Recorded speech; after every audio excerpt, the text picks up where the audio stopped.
Pertama, Novi secara terang-terangan di media sosial menuduh, memfitnah Agus telah menyalahgunakan uang.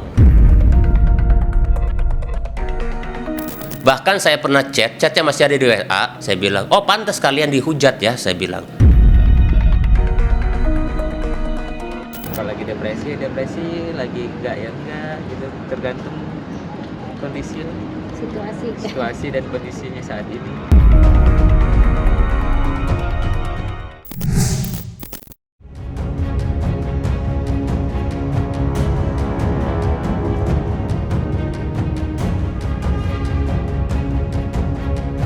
Agus Salim dan kuasa hukumnya Farhad Abbas kembali membuat gebrakan dengan menyambangi Polda Metro Jaya. Dalam pernyataannya, Farhad mengungkap jika kedatangannya ke Polda tidak lain untuk menemani Agus, yang kembali menjalani pemeriksaan atas laporan yang dibuatnya. Sebagaimana diketahui, Agus melaporkan Prativi Novianti atau Novi atas dugaan pencemaran nama baik. Tidak itu saja, Farhad juga mengungkap selain mendampingi Agus, dirinya juga sudah mendapat kuasa dari Ibu Wawa yang menyebut telah melayangkan somasi kepada Novi dan akan membuat laporan ke pihak kepolisian. Langkah hukum yang ditempuh Agus dan kuasa hukumnya Farhad Abbas mensinyalir jika perseteruan antara Agus dan Novi terkait uang donasi sepertinya tidak akan ada mediasi. Langkah hukum lebih dipilih ketimbang bertemu dan berbicara dari hati ke hati.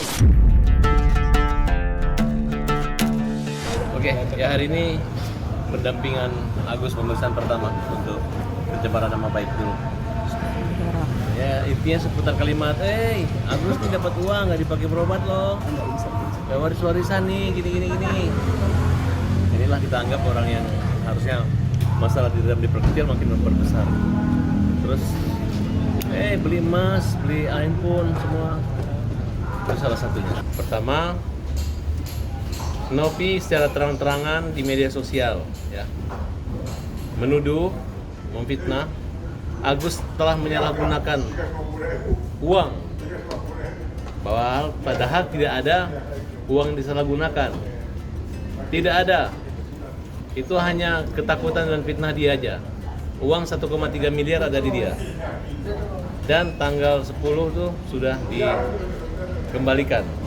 Itu pun tidak ada, itu tidak ada wewenang dan hak daripada Novi untuk menguasai uang itu. Tidak ada amanah. Sehingga laporan kemarin terpecah, laporan pemerasannya, kemudian laporan pasal pencemaran nama baiknya. Ya, kita tidak menganggap penggelapan karena dia selalu mengaku uangnya masih ada. Tapi ini sangat mempersulit. Dan saya yakin dia dalam kesulitan.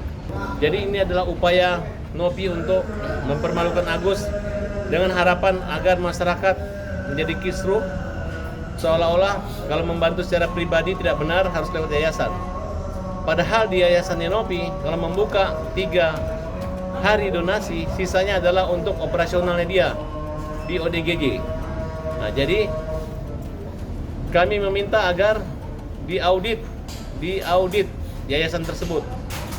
Kita minta ditanyakan legalitas apakah yayasan orang gila ataupun yayasan anak-anak terlantar itu bisa mengurus donasi buat orang buta.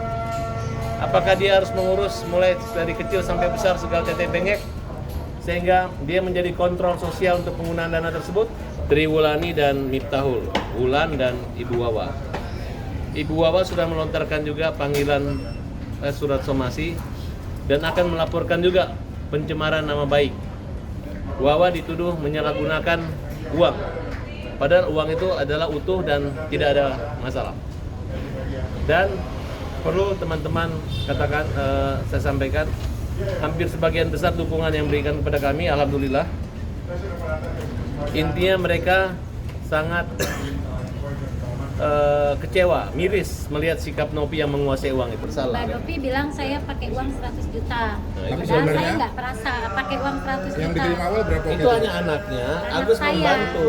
Kalau waktu kejadian saya lagi di rumah sakit Keramat Jati. Inilah prosesnya dan tunggu akibatnya. Itu mah haknya mereka, soalnya kan uang juga nggak sama saya, ada Iya, di Tenovi, uangnya sudah kecuali berada sama di saya. Kenapa harus ke saya? Prativi Novianti. Yang harus dikejar bukan Agus, tapi Iya. sana gitu. Kita udah nggak punya hak untuk memiliki uang tersebut karena sudah beralih uang tersebut ke yayasan ya. Sementara itu, Zainuddin yang sejak awal menjadi kuasa hukum Agus Salim secara mengejutkan mengundurkan sebagai kuasa hukumnya. Mundurnya Zainuddin sontak saja mengejutkan banyak orang. Belakangan terungkap jika Zainuddin dan Agus terjadi ketidaksepahaman terkait perselisihannya dengan Novi. Zainuddin memilih perdamaian ketimbang keributan. Sementara Agus dan kuasa hukum lainnya memilih menempuh jalur hukum dengan melaporkan Novi ke Polda Metro Jaya. Yang tak kalah mengejutkannya, Zainuddin mengungkap keburukan sifat Agus yang tidak diketahui publik. Dan berikut alasan Zainuddin mundur sebagai kuasa hukum Agus Salim dan apa tanggapan dari pihak Agus Salim atas mundurnya Zainuddin. Iya, saya sempat marah, bahkan itu disangsikan keluarga ya. Pada saat hari apa itu kan John LBF itu kan menawarkan uang ya, Bang John itu menawarkan uang kalau cabut laporan, dan dia juga sudah kontak dengan saya. Bahkan saya pernah chatnya masih ada di WA. Saya bilang, oh pantas kalian dihujat ya, saya bilang. Caramu seperti itu, ada gitu. Dan itu saya tegaskan gitu loh. Saya aja seorang lawyer gitu loh, bisa diperlakukan dengan bahasa-bahasanya dia sampai tersinggung gitu loh. Tapi kalau melihat sifatnya, saya juga sempat dibikin emosi gitu loh dengan dia gitu loh. Saya meskipun berbeda pendapat atau berbeda jalur dengan Farhad Abbas, apabila Agus masih mendengarkan saya dan masih menghargai saya, mungkin saya akan tetap bertahan gitu loh, seperti itu gitu. Karena fungsi saya memang ingin membantu dia, dan saat ini pun kalau misalnya Agus ingin saya bantu, saya bisa mediasi dan saya bisa damaikan dia dengan Tenovi dengan catatan cabut laporan. Jadi dia tidak mau, tapi dengan bahasa bangsa yang seolah-olah mencurigai saya. Contohnya, ya habisnya saya ragu dengan surat kuasa ini katanya, dan saya harus konfirmasi kepada Bang Farhad katanya, seperti itu. Karena dia yang pertama, loh, saya bilang di situ sempat naik darah. Saya bilang, kalau lo nggak mau nggak ada masalah, saya bilang. Tapi cara kamu tidak seperti itu, karena saya juga komunikasi dengan Farhad, saya bilang, saya gituin. Namun pada saat itu ya dia tetap gitu loh. Jadi seperti itu saya sempat naik, ya udah saya bilang berarti ini tidak ada upaya damai ya, saya bilang. Nah sejak saat itulah saya mulai tidak respect. Bahkan dia pun sebelumnya itu sudah jarang ngubungin saya gitu loh. Jadi apa-apa daerah ke Farhad. Bahkan ada beberapa pun seperti dia ke podcast atau kemana saya tidak tahu gitu. Jadi itulah gitu yang saya anggap, wah ini klien saya sepertinya sudah tidak membutuhkan saya gitu kan.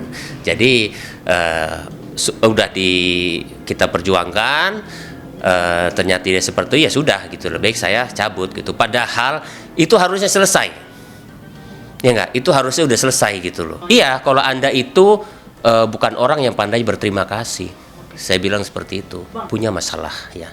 Secara kerjasama, secara bisnis atau secara tim, saya beda jalan ya.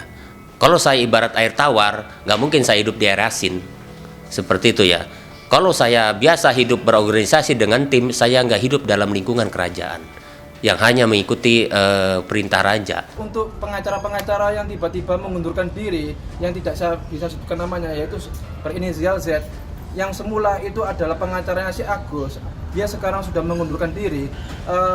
Saya sampaikan bahwa oknum pengacara tersebut tidak profesional dalam melakukan pembelaan kliennya. Karena apa? Tiba-tiba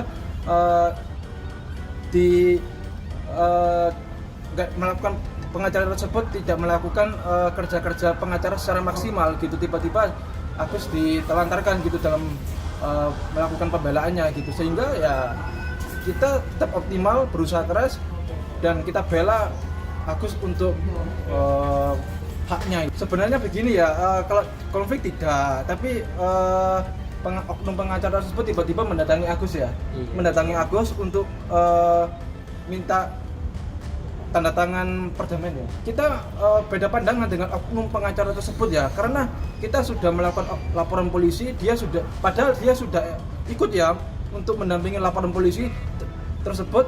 Tiba-tiba dia mengundurkan diri. Sampaikan saja apa alasannya dia mengundurkan diri, karena apa? Apa karena hal sesuatu? Terlepas dari perseteruannya dengan Novi, Agus mengungkap jika kondisi matanya berangsur membaik, bahkan dapat melihat seberkas cahaya.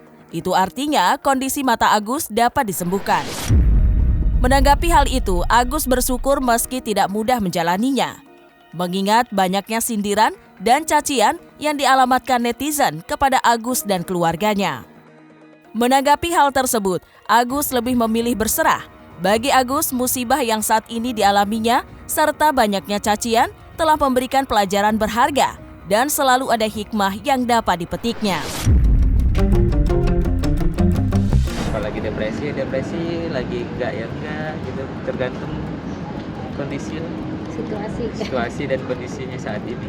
Ya banyak istighfar, banyak sih hikmah yang dipetik. Aku berharap hikmahnya juga aku bisa ngelihat lagi gitu ya, dari hujan-hujatan yang begitu pedas bagi Agus gitu ya. Ada yang nggak percaya kalau Agus masih nggak bisa ngelihat, mau Iya, lihat nanti Allah kasih penglihatan sama Agus. Semoga aja Allah kasih penglihatan. Ini bukti kalau Agus belum melihat. Coba pakai baju apa ini warna sih? Coba lihat. Boleh nengok ke kiri, Ada cahaya nggak Mas Agus? Ada, ini saya juga. Sana. lihat ke atas. Tapi benar tadi tuh tebakannya warna pink.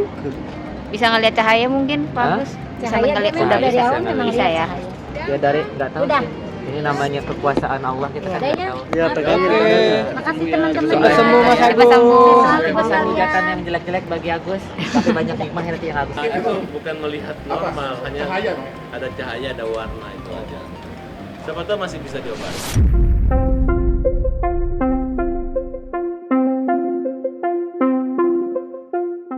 Nah, selesai sudah Cumi Lovers, saksikan terus Cumi Camp In-Depth, kabar lengkap, mendalam, dan akurat dari narasumber terpercaya. Dan jangan lupa untuk like, subscribe, dan juga share channel YouTube Cumi Cumi.